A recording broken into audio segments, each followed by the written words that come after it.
Light the bat signal because tonight we're shining a spotlight on Super Bro Corey and I's top 5 favorite films of 2024. So make sure to smash that like, share this video, and subscribe to our channel for more great content. And here we go.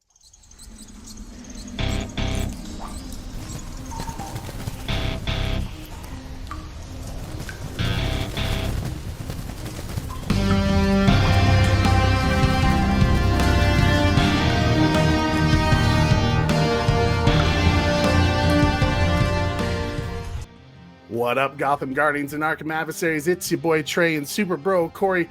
We coming in hot to tell you all of our favorite films of 2024 because it was a solid year for cinema, Corey. I feel like. Yeah, it was. To begin, I think we got to say before we do our top 5, we got to give some honorable mentions. Some films that didn't quite make the list, but maybe wowed us. So, Corey, do you have any honorable mentions this round? Yeah, I'm just going to say one, Ghostbusters, Frozen Empire. You know, it was fun seeing the game back again. It wasn't as great as Afterlife, but it was still a fun movie. It was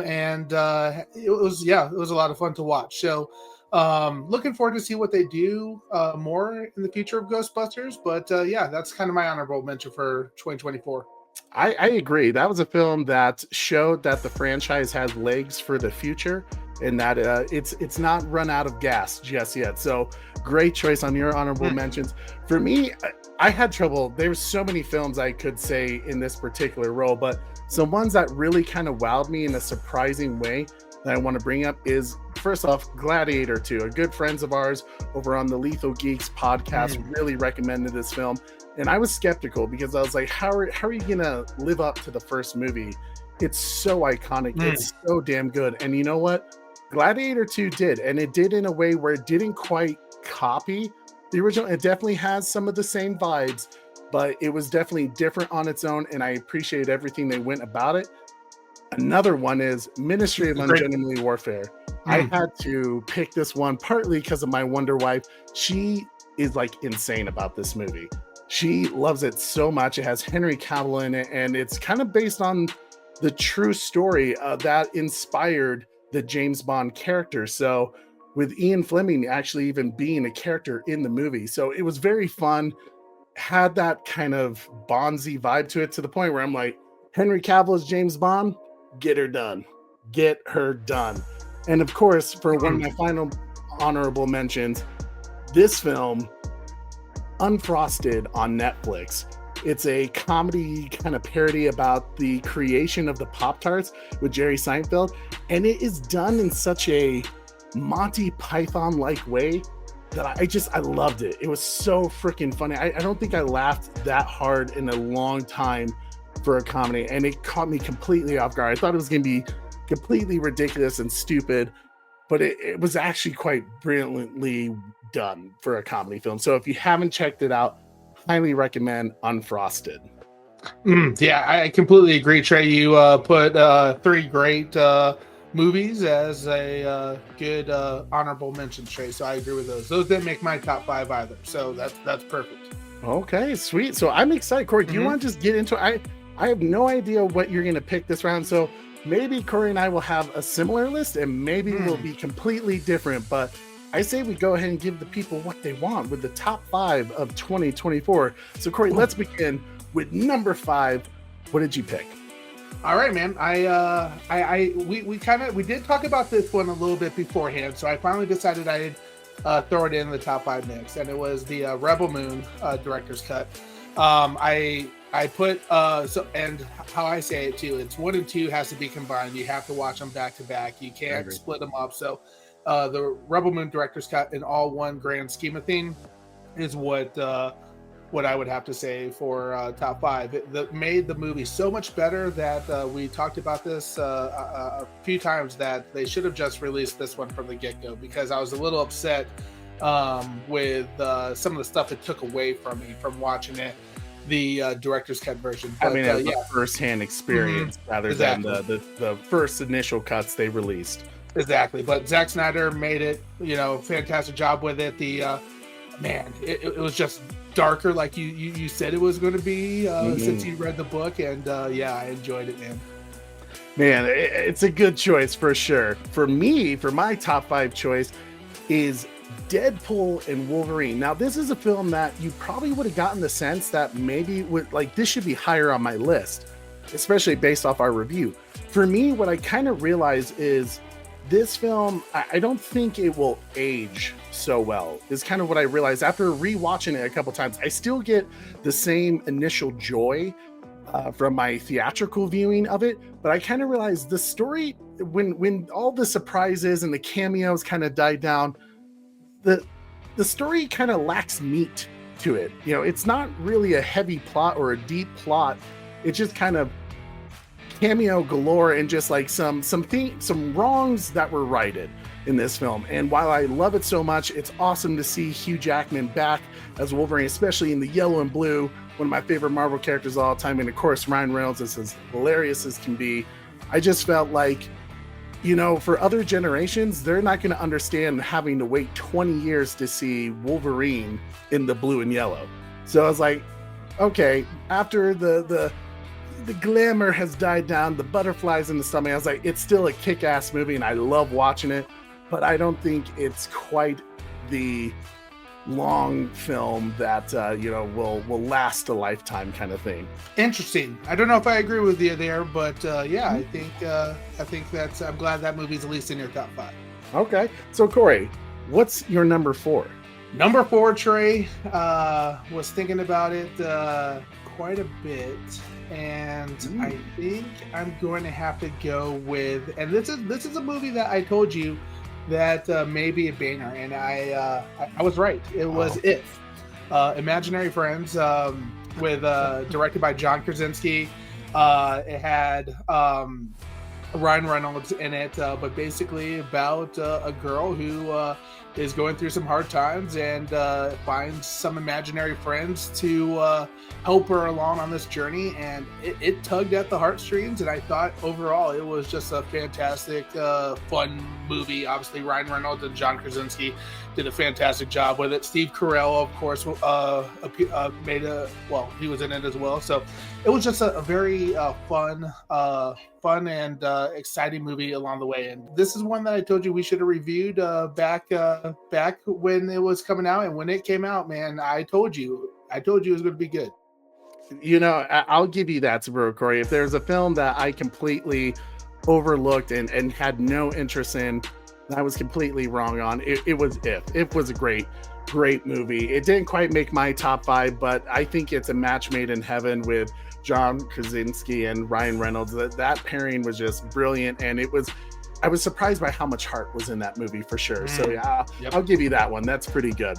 For me, for number 4, I personally chose Twisters. I just thought this was another film, while I was one of my most anticipated movies of 2024, I had some high expectations, and honestly, I didn't think they were going to be able to live up to that. And to a wonderful surprise, it did. Not only did they just nail the story, the atmosphere of what made the first Twister movie so great, I just felt that the story was refreshing. It was new, and I have no idea how they can do another one after this. And to me, it's like, okay, we already have 2 really perfect stories here. Let's leave that IP alone. I'm sure, though, with how well it did, it's probably going to hit that list. And of course, the ladies are going crazy about Glenn Powell. I keep having to tell my Wonder Wife, no, we can't watch Twisters again tonight because I'm feeling a bit threatened by Mr. Glenn. So you just watch out, Hangman. I'm coming for you. If you feel it, Jason! I said if you feel it, Jason! Corey, number 3, what is your choice? Easy, bro. It is Godzilla X Kong, the New Empire, bro. Number 3 this year. Corey, Super Bro Corey, continuing on with his kaiju loving genre. So yeah, man, back-to-back years, I think kaijus have hit the top 5 list, which whoa. Could I also say a little bit of, does Minus Color count anywhere, Trey, or anything like that? I was half tempted to say that was my number 1 movie of 2024 because it was, Minus Color was released in 2024, but it's the same exact movie. I couldn't, not in good conscience, do it. But absolutely fun. I loved this movie, man. Obviously, it was very con driven, which of course Super Bro Corey's going to enjoy. I just thought it was a fun movie, and like especially after seeing Godzilla -1, it was kind of fun having that action packed superhero Godzilla con movie again too. So yeah, that's number 3. I mean, hey man, it's a great choice. It didn't make my top 5 just because it was a little more focused on Kong, and I feel like Godzilla is taking a bit of a backseat, but hopefully with the next installment of the Monsterverse coming up, we going to get some more Godzilla, and I just love seeing that this IP continues to thrive as Godzilla and Kong have now reached Fortnite, ladies and gentlemen. How crazy is that? I don't think I would have ever thought Godzilla would be huge in today's generation of just everything. It's everywhere, so that warms my heart, and to see Super Bro Corey loving it, I love it. It makes me happy. For my number 3, I kind of went on a bit of a sci-fi binge this year, and I think this film has to be mentioned. Dune Part 2. My gosh, like the first one I thought was good, it was solid.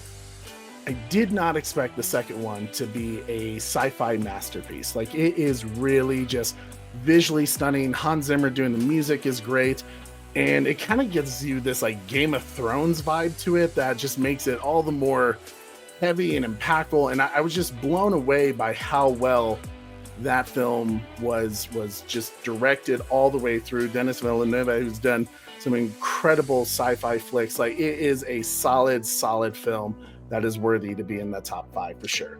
That's interesting because for me, it didn't even get an honorable mention.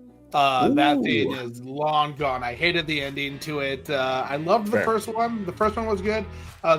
Some of the second one got kind of weird, and then I hated the ending. Like I probably going to have to go with the original Dune series because it has that different ending. Interesting. Yeah, it definitely it's not a Hallmark ending for sure. But Corey, number 2, what is gonna be your top 2? I'm curious, man. Oh, it's gonna be curious. Well, guess what, Trey? I don't have a number 2.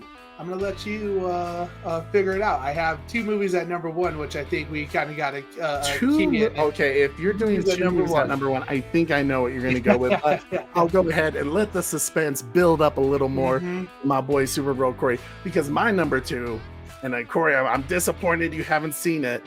Lord of the Rings: The War of the Rohirrim. Oh my gosh, this was another movie that maybe I just had low expectations for. I kind of felt like the vibes of, I feel like the general audience, which was really an animated Lord of the Rings movie. Like, I don't know. It's not going to be that good. And man, the moment I watched this movie, I was immediately like, oh, I'm disappointed that I had any negative thoughts about it, because I think it takes place like 180, 200 years before the original, Lord of the Rings trilogy. And it is just so incredible. Like, the music is great. I thought the animation, especially the landscapes, were beautiful. And the story, Corey, it kind of goes a little harder into like some Norse mythology influence.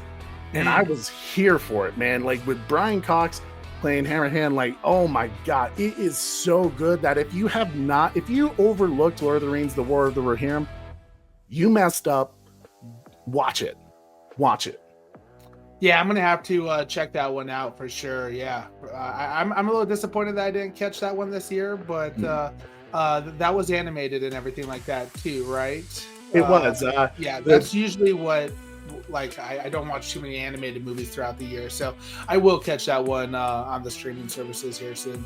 Kenji Kamiyami did a great job, getting into the Peter Jackson world. So kudos to them. It is a film not worth overlooking if you love Middle Earth. All right, so let's go, Corey. I'm curious. I'm pretty sure I know what you're going to say. If you have 2 tied number 1 movies, and you kind of gave me some crap earlier, so I think I know at least one of them. But go ahead, tell me, what is your top best So films. I'm going with this one first, just because the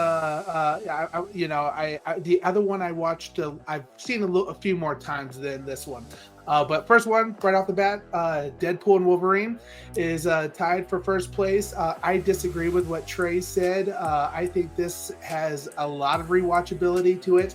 I honestly think this is probably the best Deadpool movie out of the entire Deadpool series. I would agree. And I would say Deadpool and Wolverine, it's the one that will rewatch the most. When I want to watch Deadpool, it's going to be Deadpool Wolverine. So I disagree with Trey in that sense. I think they did a fantastic job having Hugh Jackman there.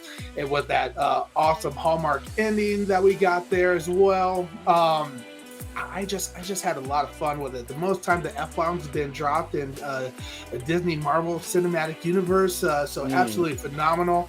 The fight scenes were great. It kept me engaged the entire time. It's honestly the best Marvel movie out there as well. So it doesn't over No Way Home, even over No Way Home. This is the best Marvel movie out there by far. I mean, it's definitely in the conversation, but that shocks me about you. You loved No Way Home. I loved No Way Home, but this one surpasses it, and I think it's that might have to be another movie, another video, Trey. What's the best Marvel movie? No Way Home versus Deadpool. We could Wolverine. do, because I won't lie, man. Marvel's killing it right now. They're really doing some impressive things. I'm excited for the MCU, and as a DC fan, that's insane to me. Like I can't believe that. I'm really excited for a lot of the things they have coming out. So Deadpool and Wolverine. Yeah. Nice. And then my final number one, and the reason why I'm saying this one last is because I saw it numerous times in theaters, and I've watched it numerous times since we've had it on the new Fandango Home or Vudu, whatever it's called nowadays. And that's going to be Twisters. I absolutely loved Twisters. Glenn Powell absolutely tore it up in that movie. Daisy Edgar-Jones was fantastic. And I just think it was, for like kind of a disaster film, it was perfect. It was well done. I think they did a great job of creating that natural disaster movie and that genre. I was okay that it didn't, pay tribute to or homage to the first one. Really, it was kind of its own separate theme. But Twisters by far was Twisters and Deadpool Wolverine were my two favorite number one movies. Yeah, you kind of went Top Gun Maverick crazy on Twisters. I could feel it, and it makes sense because it was written by the same guy, Joseph Kosinski. He's on a roll. Chase it. And for me, the number one film that I'm chasing this year, I had to. I became obsessed with this IP, this new IP, and I know Corey mentioned it, but Rebel Moon director's cuts. Yes, I'm grouping 1 and 2 together. I absolutely freaking loved the director's cuts. I agree with Corey. Yes, I don't like how Netflix released this lesser version first, or shorter version, I should say, because the original cuts they're good. They're solid films, but when you compare to the director's cut, it's brand new science fiction. Man, it has like Magnificent Seven, Game of Thrones, just Lord of the Rings cinematography level that is just like, it is epic.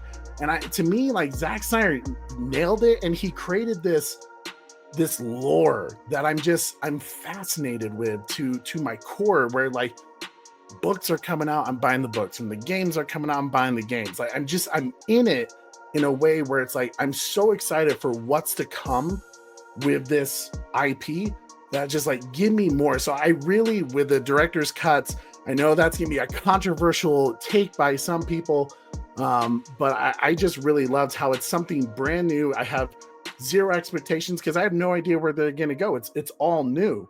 It's not like Star Trek or Star Wars or Dune, where you kind of have an idea of where the story is gonna go. It's all fresh, and reading the comics that they've done, I'm here for Rebel Moon, and I can't wait for the next thing. And the fact that Zack Snyder could potentially connect it with another movie that we really, really liked, which was Army of the Dead, is nuts to me. I'm curious to see where Zack, does go that route, like it'll be nuts. Like at that moment, I'll just throw my hands up and be like, "This is wild, man." So I'm not gonna lie, I'm kind of surprised you pit Rebel Moon as number one, because you did say you could have done Godzilla -1 minus color, because that isn't it kind of the it same technically movie? did release in 2024, but it's to me it's the same exact movie. I know some people are like, well, couldn't you say Rebel Moon is just from December of 2023? Well, like, to me, it was what gave the director's cuts different. It's over an hour's worth of extra footage, so it definitely does change the story a little bit. It adds more oomph. It's a completely different movie. So the length, and since it becomes a different completely movie, that's why you rated it. That's where I kind of was able to kind of differentiate that, like, yeah, this is separate. Yeah, that makes sense. I understand, but hey, man, let us know your guys' top 5 picks for 2024, because I'm sure you guys have a lot of different takes than us.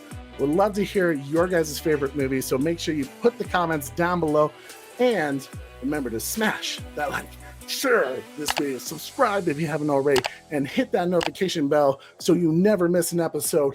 I am your host, Trey, with his co-host, Super Bro Corey. And don't forget to tune in weekly. Same bat time. Same bat channel. See you later, guys.